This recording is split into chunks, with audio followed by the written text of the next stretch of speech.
Tamra being nice like she is on this trip reminds me of there's this episode of South Park where Cartman is trying to get an invite to a birthday party, but he's tortured the kid for years. The Casa Bonita episode? Casa Bonita. Yeah. He's like, I'm being nice. And Kyle's like, you're wearing a nice sweater. And Cartman's like, I don't understand the difference. I put it more as like, Tamara's like kind of that guy that you go on a date with. Like he picks you up, he compliments you, he pays for dinner, he like pulls out your chair, he like opens the door and everything like that. And you have a nice time at the end of the night. Like you kiss him on the cheek and you're like, this is really great. I want to do it again. And then he gets pissed off at you because you won't take him upstairs and sleep with him that night. Yeah, it's like the Casa Bonita episode meets dating. I would not have been surprised if Tamara had laid out rose petals and candles on the path to Shannon's primary bedroom. No means no, Tamra. No means no. We gonna stir it up and do things our way. So if you wanna move, get out of our way. Hey. Oh, happy OC Wednesday, everybody. Finally. OC Monday. Oh my God. Jesus Christ. I don't know what day it is. I know that feeling. I would say let's start over again, but I just think we should just let it roll. That's where we're at. That's where we're at. In case you want. I mean, yeah, like you know what? Everybody wishes it wasn't Monday. To be honest with you, you wish it was Wednesday, don't you? Don't you? So. And honestly, I associate the day of Wednesday with Orange County. Even the OC. I mean, the OC with Marissa Cooper. That was a Wednesday show. So see. I wasn't wrong. Yeah. I really wasn't wrong. No, in my mind, just the county of Orange belongs to Wednesday. Thank you. Thank you. Yes. Well, yes. I guess that's, in case you can't figure out, that's what we're here for. Real Housewives of Orange County. The OG, the OC. Yeah. This episode was, everything basically felt like a transition. When we flag things, it's like, this is just like transition. Everything was there. We're going to get into it. There were some good parts, but parts of it just felt like the whole episode was Emily and Shane standing around in the kitchen. That energy. Shannon with her daughter in the kitchen. It was just a lot of that style. I mean, there's so many times that we've said that this is just a transitional episode. But this was like peak transitional episode. I was like, everything is a setup for the next episode in like the second half of the season, basically. Right. This is episode 10, I believe, 18. And they just released, I think last week they did the mid-season. So this is like the season. This is like the setup for the second half of the season, which tells us at least they're not dragging everything out from the beginning. They're prepping us for a new direction. I do wonder, I mean, Katie was not in this episode at all.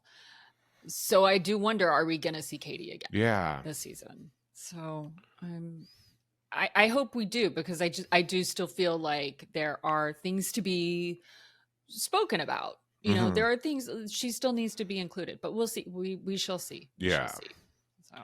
So anyway. It opened with Shannon was kind of funny. And she knew it. I don't know if she practiced, but she knew she served when she was getting her daughter a facial and said, I want my daughters to start with or do as natural skin procedures because we all know facelifts can be expensive. Yep. And she smirked at the camera, did a little shoulder action. She knew. Shannon does this thing this is why I think a lot of viewers become endeared to her and why she gets away with being coddled is because it's a form of very subtle manipulation in that she does like these like literally she does like physical pratfalls. You know, we see her falling down all the time, but she is vulnerable. Like she lets things slip. She lets like the mask of like perfection down. And that endears her to people, because then they're able to go, well, she's like me. So like even like when she allows herself to be filmed without makeup, which actually most of the OC women do at times, which is surprising. Like Heather Dubrow surprises me that she allows herself to be like filmed without makeup, but like Shannon does it a lot. And she kind of, even though I'm like, I want to run a brush through her hair and stuff like that, this is her way. It's her subtle manipulation of us to be like, look, this is how I get away with things by not being perfect all the time. Like being the people's princess is how she's like trying to be. Yeah. I mean, and she kind of proved her thing by like when Tamra FaceTimes her at the facialist. And then later on, when Tamra is talking to Emily, she's like, I FaceTimed Shannon to invite her to this thing, and Shannon was a mess. Like her boobs were, and I was like, girl, it just looked really bad on Tamra, because we're all like, she told you she was getting a facial. Like, we're all like, what? Like, shut the fuck up. Anyway. Yeah. Anyway. It is her. If she was as needy and chaotic as she is, but as perfect and composed, like you can't ask for constant sympathy and be like Heather Dubrow. So exactly, Shannon's a mess. Exactly. Shannon's a mess, and I think, and that's why she gets away with it. She shows herself to be a mess. Yeah, but in a quirky, now like middle-aged old lady type of way. Yeah, she's playing the. I've been saying she's maybe, like you said, a little more endearing, but she is morphing a bit into that Ramona or that Vicky, where it's kind of this is her shtick. She's that crazy older aunt, and you're just like, oh, there's Aunt Shannon. Like, yeah, which she needs to spice it up a little bit, but we'll see. But I mean, she is falling into that role of like the elder and the kooky elder. Yep, that's exactly what she's doing. Exactly what she's doing. Oh, she what happened? Oh yeah, she was invited. She's making, but she doesn't want to go to Tamra. FaceTimes her, like you said. She wants to. She's like wooing her, like asking her out to Valentine's Day, trying to get Shannon to go on this date to Temecula with her. But at the same time, like everything this, because we will praise Tamara for being a top tier housewife in her way of like manipulation and stuff. But then literally everything Tamara did this episode was like, let me bring me back to why I hate you so much though. Like, because immediately when she was like, you can bring your bikini, that was a dig. That was a subtle dig. Like, because how Shannon feels about her body. You know that Shannon is not going to bring a bikini with her. Like, why would you even say that? Like, you wouldn't. No, you said that to be a dig at her. Like, Sophia calls her out later on in the episode. She's like, that's some passive aggressive petty bullshit. And I was like, thank God you've got one daughter who calls you out on your shit. Wait, what was that book she gave her, by the way? It was called like How to Not Be a Miserable Cow. And to double down, she said, and don't worry, the Prince extra large. I'm sorry, Tamara, you wear reading glasses too. I will say though, that plays into what I just said about Shannon becoming that old aunt to the show. It is like she is one of those with the readers. All she's missing is the chain. Yeah, maybe they could find like a Van Cleef one. Yeah. Well, but don't get it twisted. At the beginning of the season, when Tamara was in her like closet, like going through clothes with Sophia, she had a whole display of readers behind her, like just a different type of readers. So yeah, girl, I was just like, oh my gosh, I was like, I'm fine with Shannon not giving in to Tamara. I, in fact, enjoy it. I enjoy it when Shannon is a bitch that way to Tamara. I'm totally fine with it. Totally fine with it. Yeah, Tamara is it's cute. It's weird to say. It's kind of cute how Tamara is going about this, like a I don't know to She's put so it. desperate, like a pick me. Yeah, Like, she's like she's really thinking it through, and she's like okay, now that Jen and by the way, how does Jen feel about this? It read to me because they're Shannon, Gina, and Jen get together at that lunch to discuss the situation with Tamara inviting them all, and Shannon had the reservations about it. Jen is like, well, we're cool now, and I'm always cool. Or, she's a good time until she's not. And Tamara, they cut to Tamara, who obviously isn't at this lunch, and she's saying, well, now that Jen and I are cool, she can help me get Shannon back. right? Jen is told. Jen doesn't realize how she is a vessel, a tool because she's kind of a beta. We're seeing her get more confident and aggressive, but she really is the sidekick to all these other women, and they're all just using her. Yes. Yeah. I like the term beta. She's a beta. Because also, like, she's somebody who's willing to go along. She'll only stand up to Tamara for so long, and then she's like, we'll bring it back down. I don't know. I mean, maybe that just comes with age or getting screwed over so many times. I mean, look, she's engaged to a man with a Cybertruck. Like, when they were cleaning that car, it was just like, ew. But I just, Tamara just goes around thinking that, like, she can say sorry for everything and that everything will be fine. Like, she can slap a Band-Aid on a stab wound and then it's healed. Like, oh, like, here, like, just rub some tussin on it and it's fine. Like, that's it. It's like, no, like, she just, if I say sorry, then it's okay. But with everybody else, again, rules for me, but not for thee. Like, always with Tamara. So, and that, like, Shannon's also being convinced to go because it's filming. Right. Let's stop pretending that Shannon really had a voice in whether she's going to go or not. This is This is filming two separate groups of people, for a reason. I mean, they basically, with Shannon's direction, they gave her Kate. They got rid of Katie at this moment. How much more can she? She got what she wanted with that. She can't keep throwing tantrums, or she'll be fired. Agreed. Yeah. So we knew you got to play some kind of ball with Tamara. So this trip, by the way, is weird. They're going. Temecula is San Diego, which, if you guys don't know, all these women live in South Orange County, which is right over the border from San Diego. So this was a day trip. It was an hour away.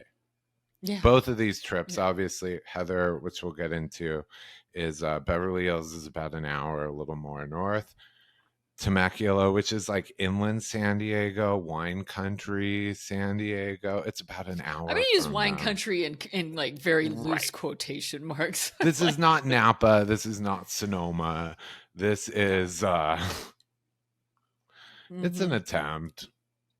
I mean, it's better. I would say it's better than Virginia wines. Like, when they tried to go to whenever they try to go to wine country on Real Housewives of Potomac, or originally like Real Housewives of Washington, D.C. Like, remember that? Like, I was like, it's like, it's too rainy there. Like, you can't, I'm sorry, you can't grow out there. Ugh. You grow grape juice maybe, but anyhow, but yeah. Well, but speaking of Heather, I mean, before she has all the women up to Beverly Hills, she's like recording she's doing what we do. She's recording her podcast. We're basically like triplets. We are. So, like, you should have a sleepover with us. Dangling this penthouse in front of me over and over again. Do you guys know how it eats me up inside? I see a shiny home. I need to go inside. I just one day, hopefully soon. I need new heights to conquer, and since she's literally in a penthouse, that's a new height. Well, but she's no longer, because she moved out of like Chateau Dubrow, because she had a podcasting room there. which she podcasted from before. Now she has to go into the studio and podcast. And then this episode she has Dylan Mulvaney on, and I was like, oh, and they're talking about how they met and stuff, and they're like, oh, and we met at Kathy's, and I was like, you met Dylan Mulvaney at Kathy's too. I lit up, and that's why like where all this like twinning and tripleting is coming from. Their story is like my story too. I've met Dylan Mulvaney at Kathy Hilton's. Really nice, really nice. I caught where they showed footage of her and Kathy together. I was like, freeze frame, I have like a photograph. I know that dress on Kathy. I can see the backdrop. I may have been there that night. It was one of the big holiday parties. I was like, I just have to go through my archive. But yeah, did you catch the impression that I did, and I was like, that was a nice try, Dylan, but Jordan's is better. Yeah, and I was like, you need to take Dylan under your wing and show her how to do the proper Kathy Hilton imitation. Yeah, so it was a good start, but it wasn't.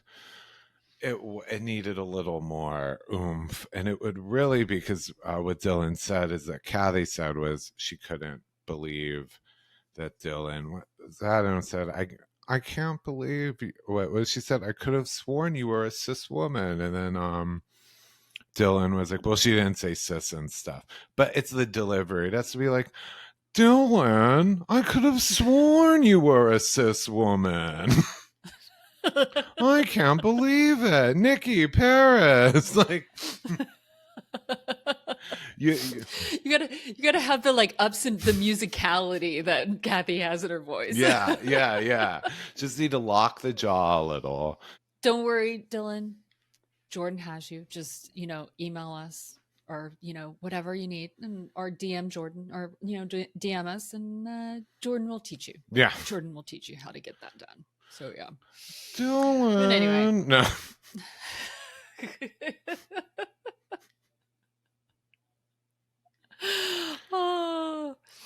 Oh man. Emily and Jen go to volunteer at an animal shelter, which I don't think is worth talking about too much. It's used later on for flashbacks, for conversations during the Temecula trip and the Beverly Hills trip. Like, that's, in my opinion, like that, and for like whoever the hot shelter guy worker was, animal control guy that was working there, whose name I can't even remember. I don't care. Like, hot animal guy. It was two things. Yeah, it wasn't very eventful. Only I got two things out of this. Jen loves cats. That was endearing to me.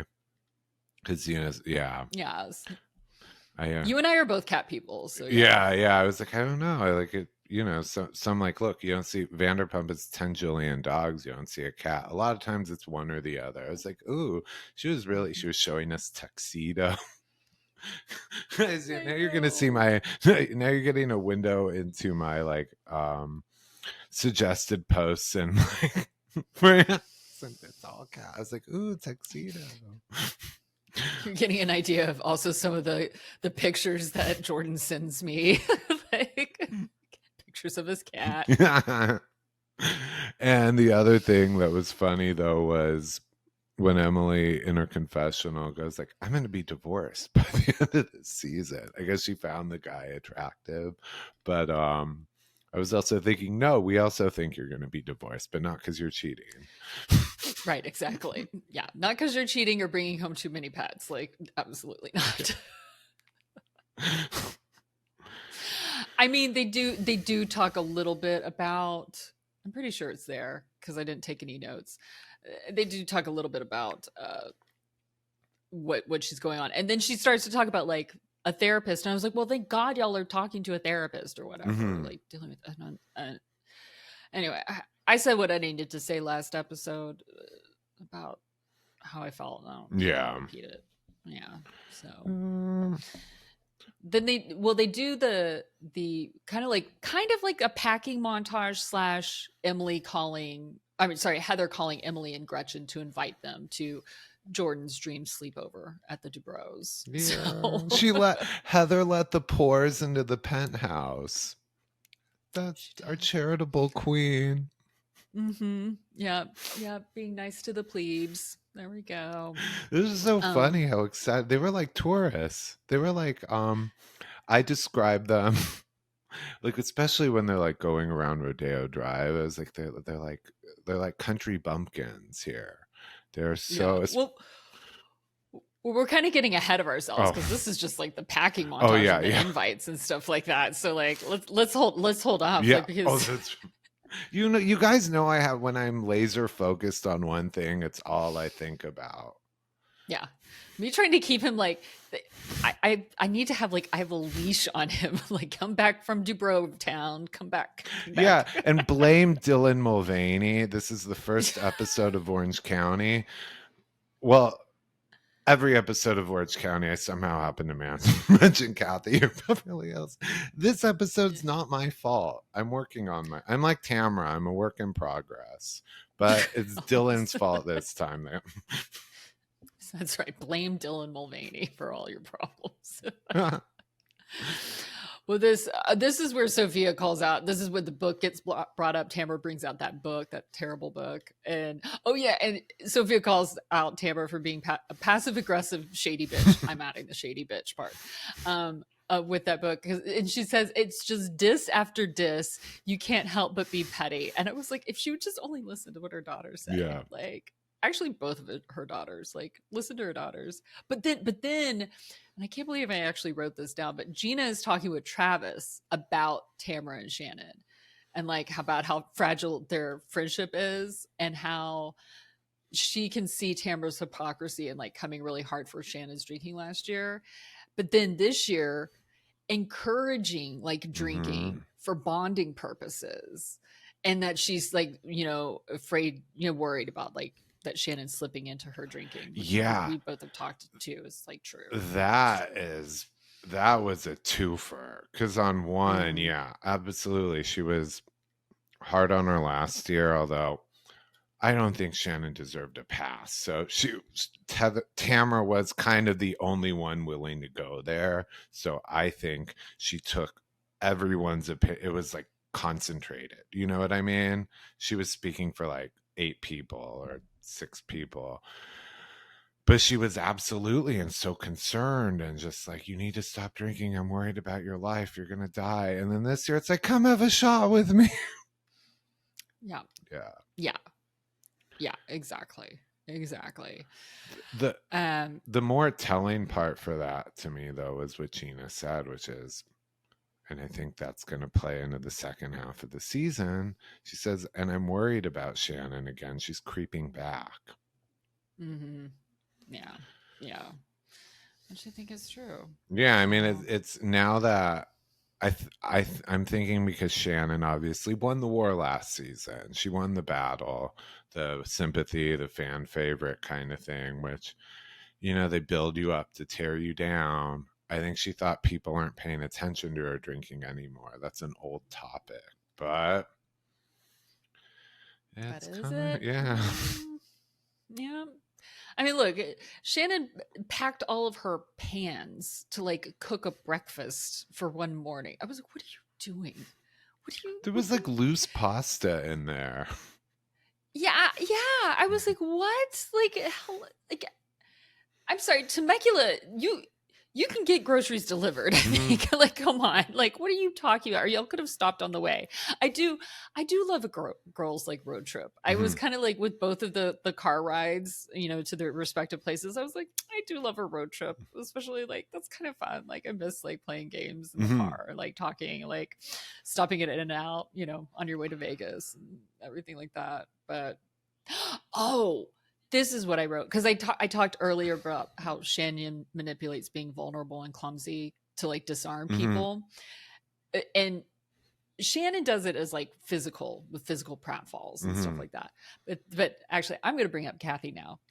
Kathy does that though too, but with mental pratfalls, like with her like who's hunky dory, or like her like you mean toothless not homeless. like, or homeless, not toothless. Like, she does it in a different type of way. Like, whereas, like, because Kathy's still very well put together, but she does it with mental pratfalls in that sense. And that endears her to the public. Yeah. So they'll forget whatever, manner of sins that they want to. Granted, like, Kathy's whatever.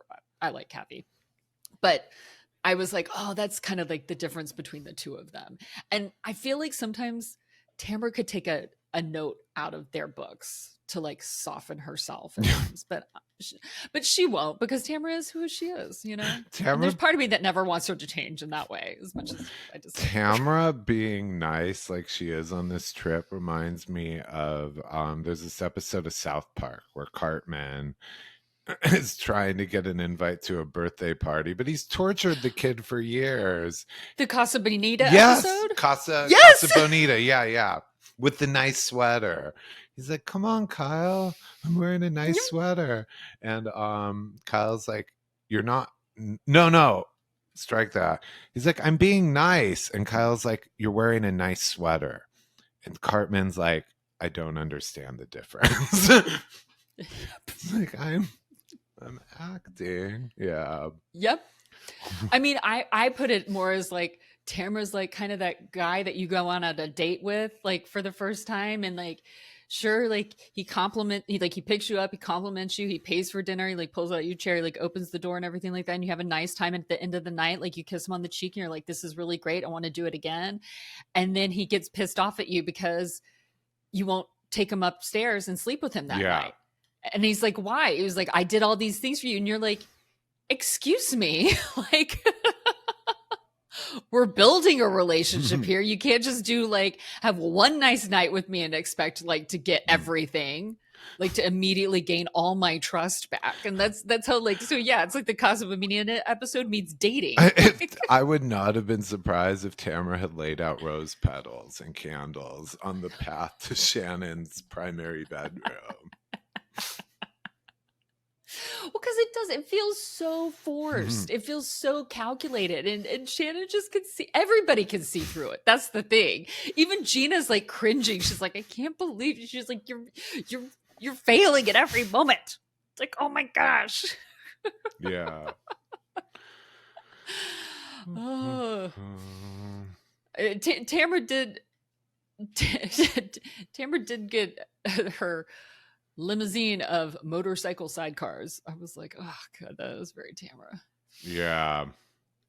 The when they were the shots, it was giving me a little of back to, I don't even remember what season. I think it was with Megan King Edmonds, where they're on the buggies in like Palm Springs or whatever.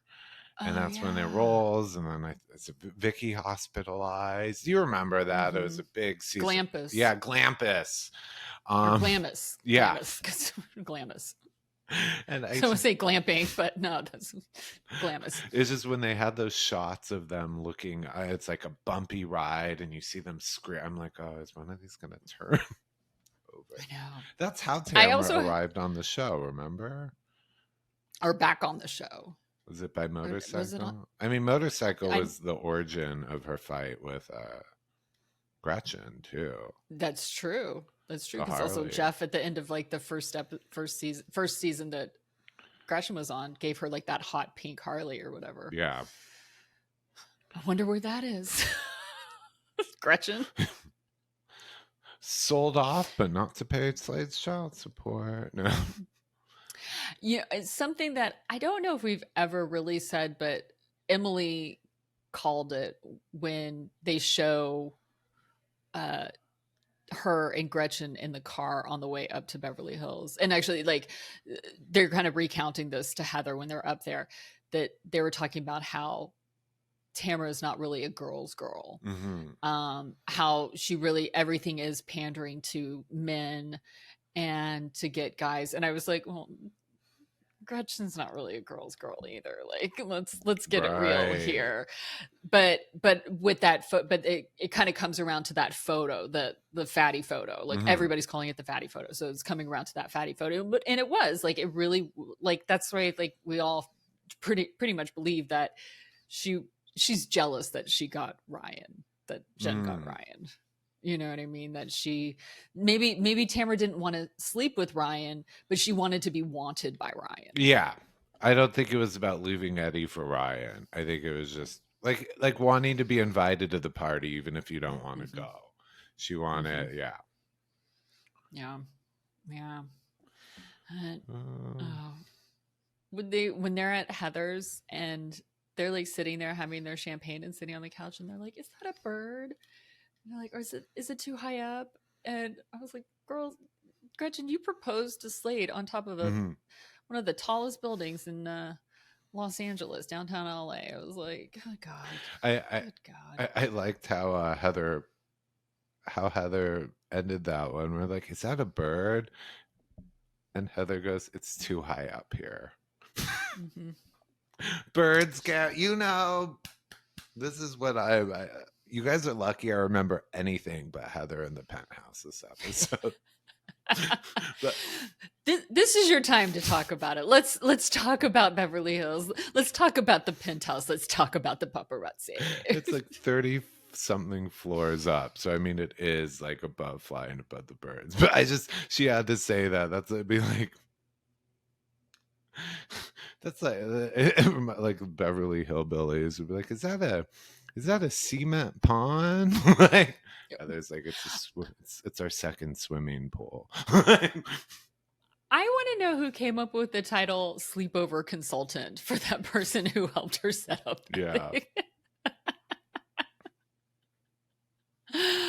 Oh my gosh. But again, how do I win a sleepover at Heather Dubrow's Penthouse? I know. Oh. Like, dude. It is. Dude. How did you like watching your country bumpkins walk around Rodeo Drive? That was so cheesy. Cheesy. What it took me back to was like season, like early season,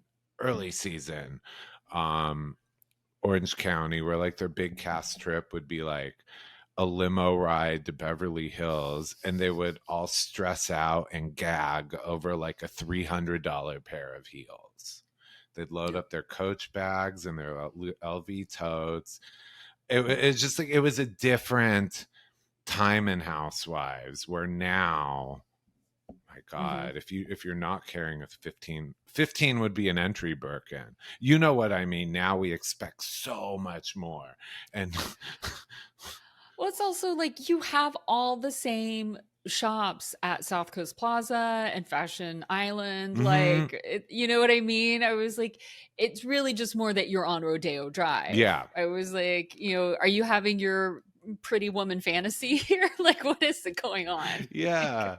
And I think that what they were trying to do, it was cheesy, and I think it was intended, although like they look so out of place. First of all, it's daytime in LA.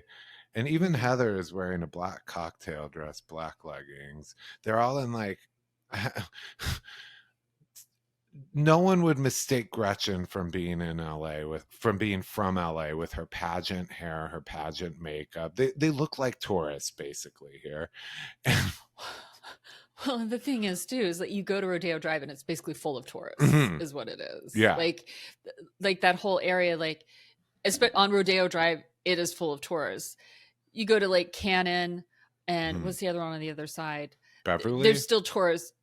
Yeah, maybe Beverly. Yeah, Beverly. I used to work on Beverly, but South Beverly. Like there's fewer tourists, but there's still tourists. But you go out to like Crescent and Rexford and there's less tourists. And guess what is there?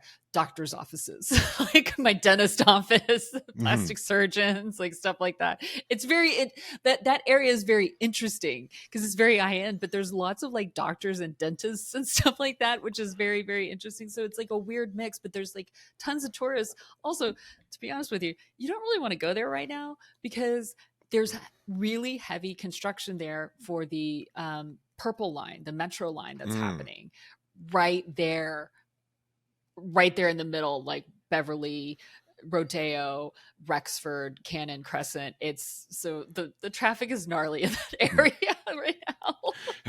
I could tell you too, like Rodeo is kind of a tourist thing. Obviously, those stores, people do wear that kind of jewelry and that kind of stuff.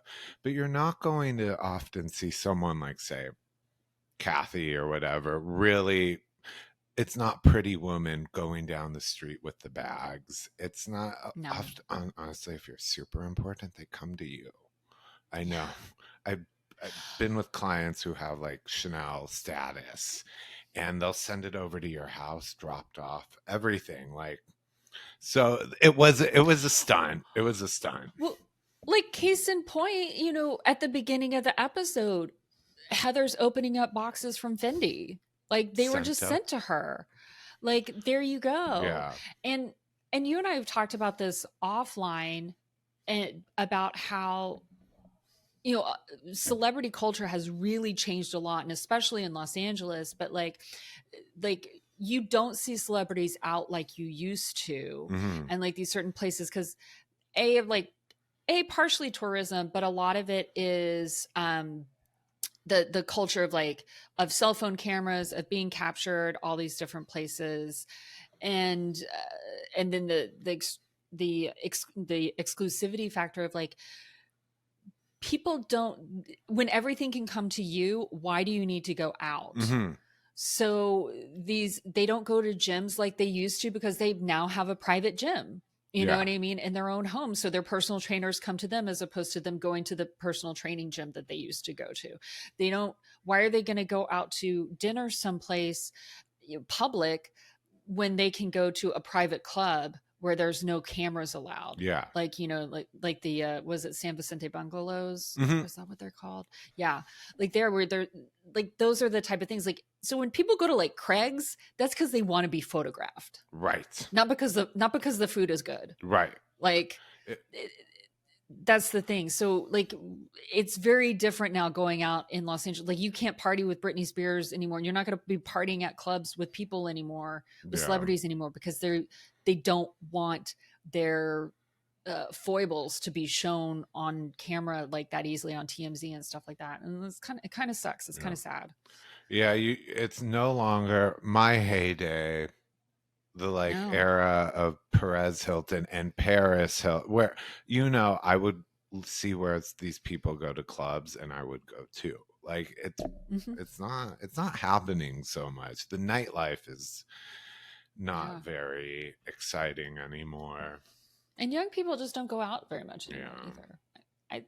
I feel bad. No wonder a lot of rehabs in like Malibu have closed down, because this new generation has dropped the ball. Dropped the 8 ball. Oh my gosh. I sound like some old person, except I'm telling younger people, do more drugs, party harder, don't save your money. 40 yet, and you're like telling people that. Like, back in my day, you're like, be young, have fun, do cocaine. Yeah. like go wild, get kicked out of clubs, bars. Don't worry about, what is the phrase now? My physical therapist said it recently, and she's young, like in her like she said something about being perceived. I know that's a buzzword. No, all I want to do is be perceived. No, I'm joking. No, I mean, like, I'm like, I don't know, I'll stumble in anywhere. And also what you were saying too, though, notice they don't go into the shops. Shops will not let you. Heads up from a month or so ago, with those photos of Dorit Kemsley walking down Rodeo with Hermes bags. Of all stores on earth, Hermes would never let reality. They weren't shopping, is what I'm saying. Dorit, Heather, these shops won't let you in. No. They were taking the long, beautiful set up walk to walk by a random paparazzi. What was that? Well, I mean, there are paparazzi around there and stuff like that. I do know that. I mean, but I'm sorry. I just call shenanigans. I call bullshit. It was the weirdest. It was so it was just poorly executed. I don't know if it was poorly edited.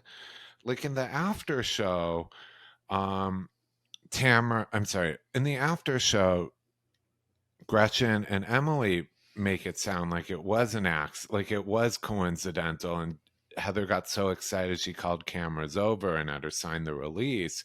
But I'm sorry, it was very uncomfortable and weird. Yeah. But in her confessional, Emily sounded like very skeptical, like she didn't believe it. You know, I would bury that in the past. Just let it go. Just let it go. Honestly, I don't care. No, actually, to be honest with you, nobody fucking cared, Heather. Nobody cared. Nobody even cared when Katie brought it up. Like, nobody cared. Yeah. Nobody cared. So, like, you're also perpetuating this now. Yeah, it's the cover up is worse than the crime. Like, it's not a big deal. I know. All housewives. It's in the nature of a reality star. They need to call paparazzi on themselves. They survive on press. They're not giving us movies. It's not Meryl Streep. You need the constant attention and clicks, and that's your value in this industry. So it's no biggie. It's just she's made it the like I can't believe, did I just admit to a flaw in Heather Dubrow? Oh my God. I did not hear one. I did not hear No, yeah. No. I can't. No. Look at that penthouse. There are no flaws. You're not admitting any flaws in Heather Dubrow until after you've been in that penthouse. And then, from there, 3 floors up to the spelling. And then who's Heather? Guys, I am relentless. I'm shameless. Never underestimate him. Never underestimate a boy from Northridge. If Heather ever lets me into her penthouse, I'm gonna have little suction cups like Spider-Man, and I'm gonna be like scaling the whole building. To be honest with you, you know what I see? I see from the original Superman movie, I see the guy who's trying to break in to wherever he was trying to break into, and he's like using the suction cups to like climb, and then Superman is just standing on the side of the building, like perpendicular, like in front of him. I was like, hey, nice night for it. And then the guy goes like, and like falls backwards. That is you. My best bet would be that's First Wives Club with the window washers. There you go. Like, that's more your type. That's more your style of movie too. I like that movie. It's inspirational.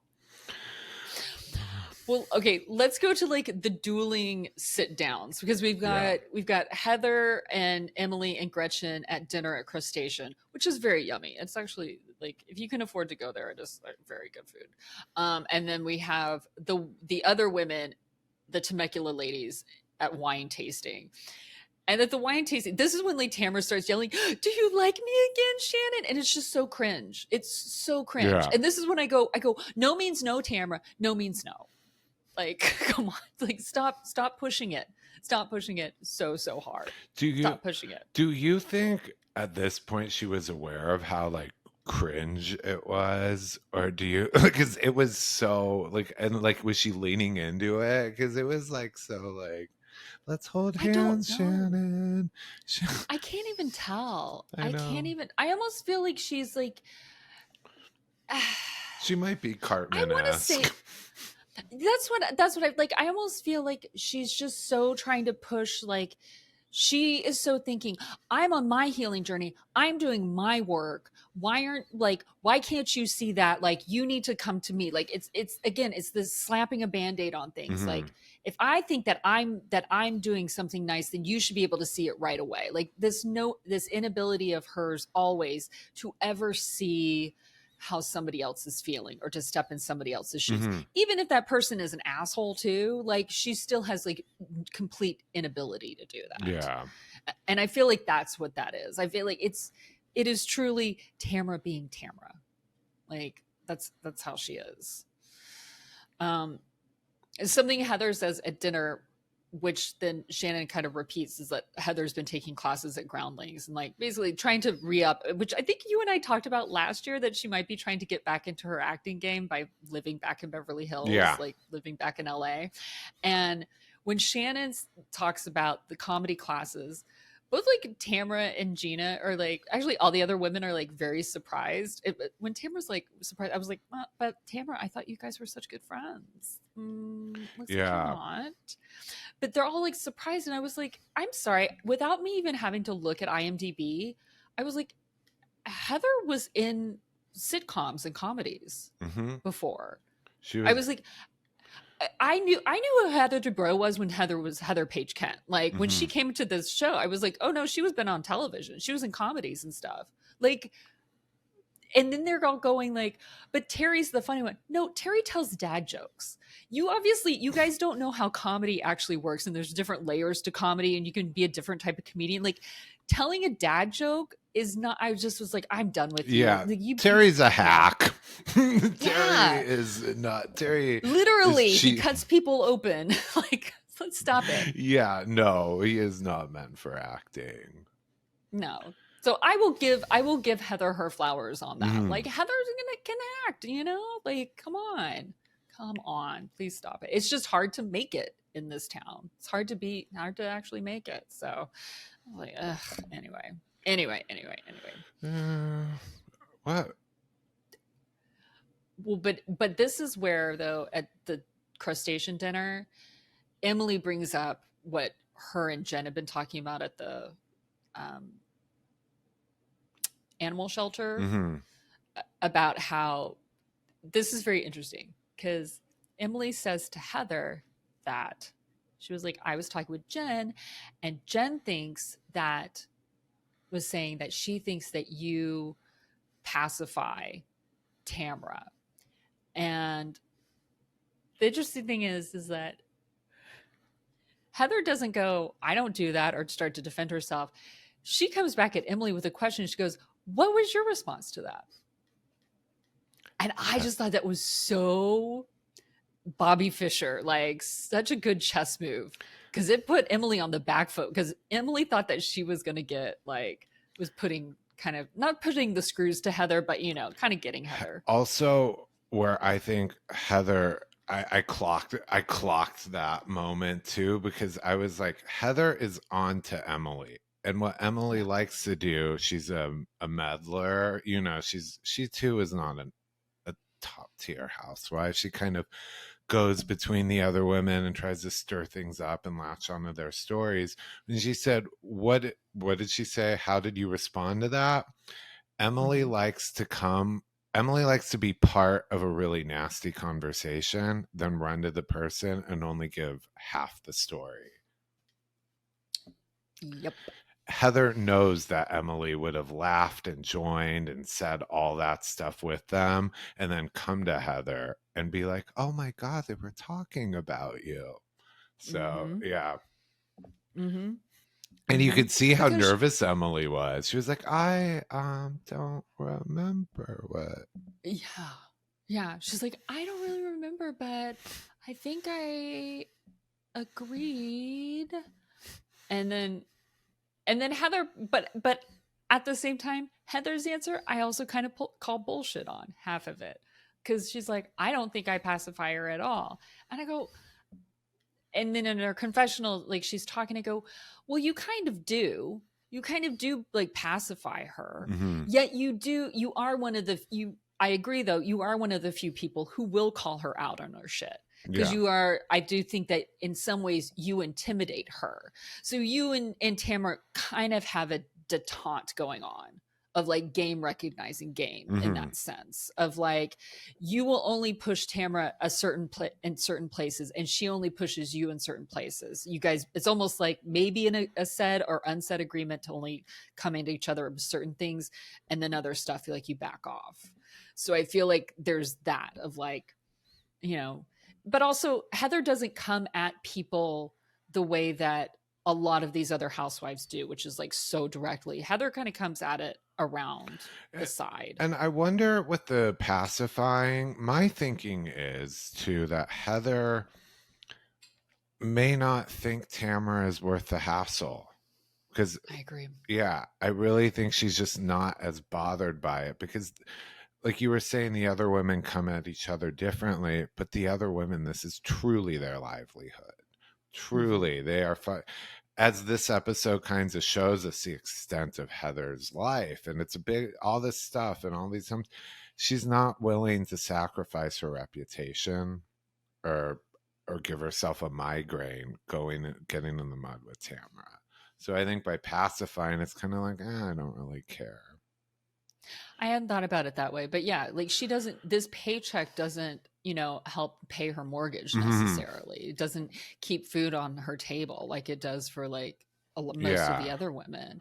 So it's like she can afford to not care as much, or not play into the drama, but also know that in certain ways she brings a quote unquote character to the show, like a presence and stuff. Like it's not like she's playing a wallflower, because there have been housewives in the past who you could kind of tell they weren't into it. Like she's still into it. She's still into being a housewife. She's still into like playing the games. But yeah, it's yeah, I was just thinking more like, especially with Tamara, because Tamara, it's like, do I really want to dive into it with Tamara? And I think she's just, it's probably a little bit of intimidate fear too. Like, who knows how she's going to go? They're two very different people.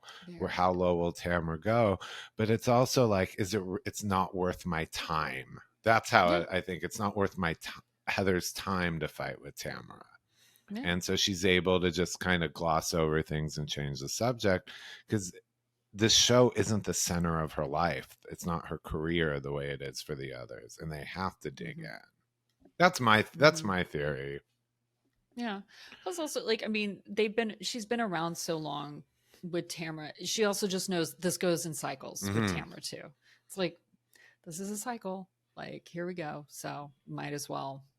The enemy of my enemy is my friend. One last plug for that home of hers is going to be like, Heather literally is kind of above it all. Literally. In the penthouse. My Terry Dubrow dad joke. That is your Terry Dubrow dad joke. Oh my god. Well, I think we should just like move on to the wine room. Yeah. Because like whatever. Like them walking through the vines and like falling over, like whatever. What should we call it? Well, Tamara confronts Jen about not feeling resolved about like the fatty photo. But again, like she comes at her like, I hear you're not resolved about this, as opposed to like, I hear you're still unhappy about this. Like, how can we, what would you like to know? How would you, it's very aggressive. Like, well, why aren't you over this? Why can't you, like, what? Again, I get, like she said, like actually right before, she's like, I get blamed for everything. Yeah. And, Tamara's like, you changed completely. And saying that Ryan wanted tits on a stick. And I was like, well, there could be some truth to that. Tamara could not be lying about that, Yeah, that was very revealing, because we knew the rumors or the allegations. Tamara's been insinuating that Jen and Ryan weren't an affair. But here she gets into the details, and where she said, Tamara said, Eddie and I were having you and Will to dinner, and then we go to Cabo with Ryan, and he says you guys are dating and he's going to leave Will. Or she's going to leave Will. And I was like, yeah. And that's pretty nasty, basically, Jen. And that Eddie feels dirty and like it's like clutching his pearls basically. And Shannon calls it. She's like, that's really hypocritical, because we all know that you had an affair with Eddie while you were still married to him. Another thing that kind of just confirms it, because that has always been a question in this. Yeah. But I'm pretty sure that Jen had said that in a previous episode though too. Like it's been like that. Basically, it's like this season, everybody's talking about how Tamara had an affair, Tamara and Eddie. Like it's basically being said out loud, whereas before it was always just insinuated. Right. So it's like, well, remember and Tamara didn't like our clip from it on Instagram too much. It made it into the press a little bit in her interview. Was it with, I think, Vile, or we were the Vile File. Vile Files that they were swinging. We clocked that they were both cheating. Both couples were cheating on this little Kodo Wisteria Lane or whatever. Yep. Like, so Nellie's now. Both couples were cheating. We were just joking that they were cheating with each other. Yeah, we got that part wrong. This just means even more couples on the street were involved. This was a swinging network. There was a bowl for your keys at the HOA meetings. Yeah. Um, Yeah, but no, like Tamara's gonna I believe that is one hill that Tamara's gonna die on. That she's never gonna admit that she and Eddie had an affair. I don't think she's ever gonna do that. yeah. But at the same, but I do think like her like clutching her pearls about that. I think though is a whole thing of like she's just.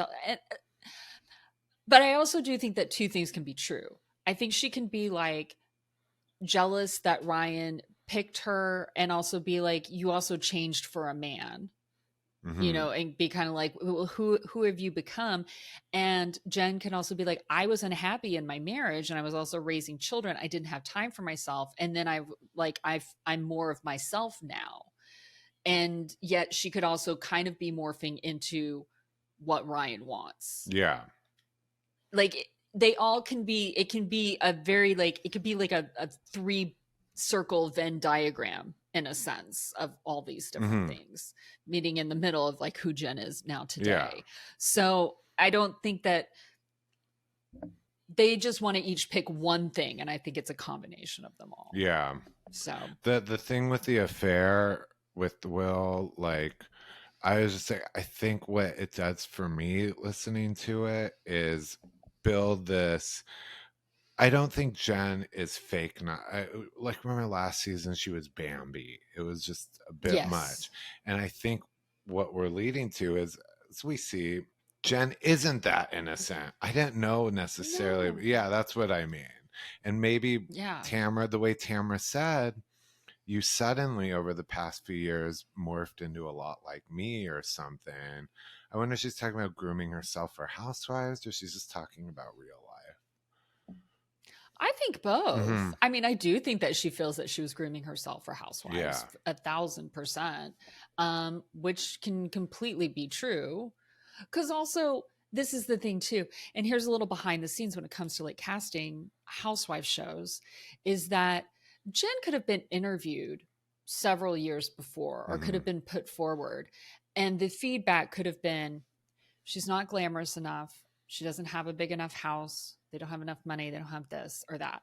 And so she could have been like, okay, well, I need to like have bigger tits. I need to have blonder hair. I need to have longer hair. I need to have a bigger, like, there'll be women who continuously, you know, put themselves, or they might take a few years off and then bring themselves back again, try to bring themselves back into it. Be like, I now have this house, or I now have this, or like, look how much my body has changed now, or things like that.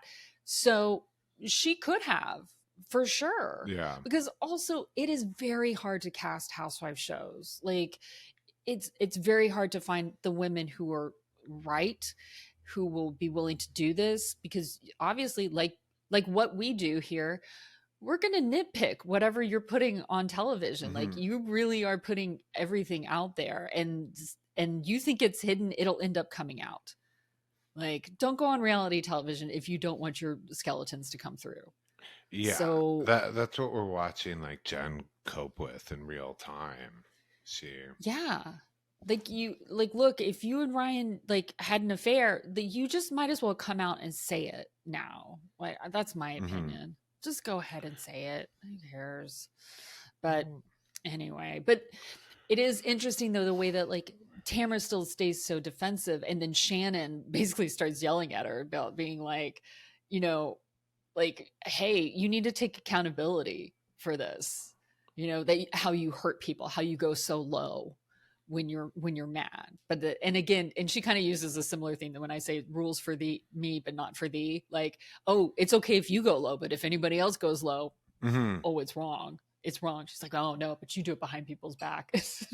That was like, I mean, they do talk about a little bit I think it's in the after show, how it's, you know, behind with Shannon, it is behind the back, and she says some pretty nasty things. So that's why Tamara and Jen to me this is a house. I feel like Shannon and Tamara have a friendship almost like OG New York, like maybe Yes. where there's real history and also real things that neither of them will discuss. Yes. And that's why I feel like this fight is authentic. I do feel like there are like emotional wounds and all that stuff, because I think there's more like when you look at, say, that mix. Look, Ramona and Luann at times despised each other, but there's still this connection, and it's I think because there's more than we've seen. So yeah. And so that's why I think like sometimes people like Gina and Emily trying to make them get along doesn't work. Because I was like, you have to let this kind of play out. You have to let them come back to each other in time. You can allow them to like coexist in the same space and not necessarily get along. Like as long as that can happen, I think that's fine. Because because it also makes it a little bit more interesting when they finally do come around, because these shows like look, it looks like they're completely recasting Roni. And I go, well, yeah, like again, yeah, because why didn't Roni work? Because none of those women were friends. Right. That's why it didn't work. And one of the reasons I don't feel like Atlanta has been working the last few years is that tribe of friendship has been gone too from Atlanta. Like Atlanta, they used to all be friends and like stuff like that. And it's just, you always need a group of women who are still friends behind the scenes. Yeah, it's not organic if you're literally. Yeah. Do you hear what Robin Dixon from Potomac said about Atlanta this week? No, I didn't. That they've run out of people and that they are now casting from other networks and other shows. They're pulling, and it was a dig at Atlanta versus Potomac, and I guess it caused a Instagram battle with one of the new cast members. But yeah, no, she pointed out these people don't know each other. They're pulling people from other shows. It's not organic anymore. I would also say that like a sad thing about Atlanta though too, because also Atlanta, I think what used to be like a top tier like franchise. It was one of my favorite franchises to watch. Major. And yeah, and it has some of the best rated. Yeah. Is that the Atlanta market though has been overfarmed for reality television, period. And I've worked on shows that are based out of Atlanta, and it has been very hard to find people who were not on other shows. I mean, so what there's a kernel of truth of what Robin is saying is that people have been on other shows, and to find these people so it's just very tough. And you know, there is sometimes a bit of there was a disconnect for a little while with Beverly Hills, with some of the women like not being friends behind the scenes for a while, or only being friends while filming. And that seems to have gotten better, actually, ironically, over the last couple of years. But yeah, just allow Tamra and Shannon to come back when they do, because I mean, ironically, it's happened with Vicky. You know, and so, anyway, I feel like we're getting off topic, but they need to come together. We can't have these outside forces like forcing them to do it. And if they never do completely, I think they eventually will like come to like something that is, they're not going to be like Ramona and Sonia. Like, I feel like Vicky and one of the two of them will always be like Ramona and Sonia, but like they can't be like Ramona and Luann. Where there's a get along, but there's also like I don't know, I don't completely trust you type of thing. Yeah. I mean, it didn't go too well with this, how they cap off the episode. I know. That's where Gina gets thrown under the bus. I was dying. Because you got two of these at the end. These are moments where I said they were planting the seed for the rest of the season to come. And one was when they're, I think Gina is telling Tamara in the vineyard about the fatty photo, and she's like, Heather said you called her fat. And Tamara goes, Heather said that? I was like, seed is planted, it's been filed away. We're gonna hear about that again in a few weeks, I'm sure. And then we saw the tape roll and she didn't call her the fat photo. Like, we know exactly what it was. That's why I always say, like, I like Gina, but she actually misremembers and mishears or replays things wrong all the time. But when I saw Tamra say that, I was like, oh, that's going to come up again. And then the second was this one, or by the way, two. Shannon, this is where I was like, I couldn't take Shannon seriously anymore. When she said, Tamra, you haven't been in my year. You haven't been in my life this past year, and I've never been better. I've never been happier. I'm fun, Shannon. You will all know the truth. I'm tons of fun. Look at me. It's like, look at how much fun I am. I mean, I do think it was funny though. Like, Gina was like trying to be like, yo, don't say that. I was like, let her say that. Don't try to shut her up. Hello. Yes. Throw a bomb in there, please. Yep. And then of course the very end, it was like the soap opera ending. This was like, they circle the room, they circle the table, and everyone's like, oh my God. When Shannon does a Tamra, and when Tamra says, even Gina's worried about your drinking again. And Shannon turns to Gina and goes, did you say that? Ice cold. And Gina's like, well, cut. Yeah. That word. Yep. I was like, oh gosh. Yeah. Oh boy. Well, I know. Wow. I know we got to continue, by the way. I do know next episode will have a little bit more of like, we're going to finish out Heather, Gretchen, and Emily's dinner in Beverly Hills. We're going to finish out the sleepover. Yeah. Yeah. It seems like there's like more. Gretchen's pulling out more Tamra dirt. Like, and she's getting Slade on the FaceTime so that Slade can get his camera time. You do. What was I going to say? I did see that Emily unfollowed Gretchen this week. So, or was it last week? But somebody said that, and then I went on to Emily's and I saw that Emily was still following Gretchen. Really? Yeah. I didn't check, so I'm a bad reporter, and that's it. So I was like, oh. I tell you what, I'm gonna look at it right now. We're recording this on Sunday, and I'm looking it up. Okay, well you look it up. We'll do the wrap up plugs, which is please follow, subscribe. See, look, she's still following her. Those liars. Yeah, people are lying all the time.